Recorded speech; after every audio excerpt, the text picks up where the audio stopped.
Gold की गिरती कीमतों की बात करेंगे, क्योंकि ये भारतीयों के लिए अच्छी खबर है। हमारे देश के लोगों को गोल्ड खरीदना इतना पसंद है कि हम गोल्ड इंपोर्ट के मामले में टॉप 5 देशों में शामिल हैं। भारत में शादी, एनिवर्सरी, जन्मदिन का गिफ्ट हो या फिर भविष्य के लिए बचत की प्लानिंग हो, गोल्ड हर मौके पर खरीदा जाता है। सोना हमारे देश में केवल श्रृंगार की चीज नहीं है, बचत का जरिया भी है। अब पिछले कुछ महीनों से गोल्ड की कीमतें जब बढ़ रही थी तो सोना बेचने वालों के चेहरे पर खुशी थी और खरीदने वालों के चेहरे पर चिंताएं थी। ऐसा अनुमान लगाया गया था कि 10 ग्राम गोल्ड की कीमतें 1 लाख रुपए से ज्यादा हो जाएंगी, लेकिन अब खबर आ रही है कि सोने की कीमतें 56,000 रुपए के स्तर पर आ सकती हैं, यानी 5 साल पुरानी कीमतों पर पहुंच सकती है।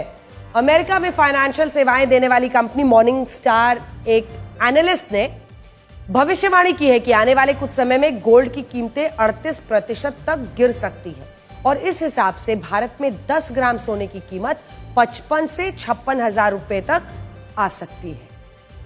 इस दावे में पहला तर्क यह दिया गया है कि दुनिया में बड़े पैमाने पर खदानों से सोना निकाला जा रहा है और यह खनन साल 2012 के बाद से सबसे ज्यादा है।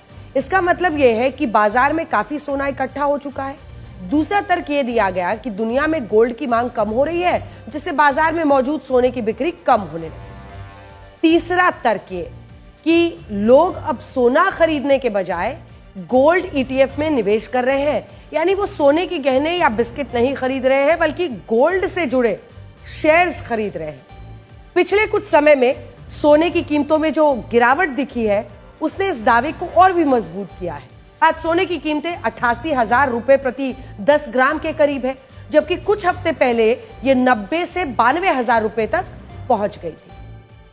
हालांकि बैंक ऑफ अमेरिका हो, गोल्डमैन सैक्स जैसी संस्थाओं का कहना है कि नई टैरिफ व्यवस्था आने की वजह से लोग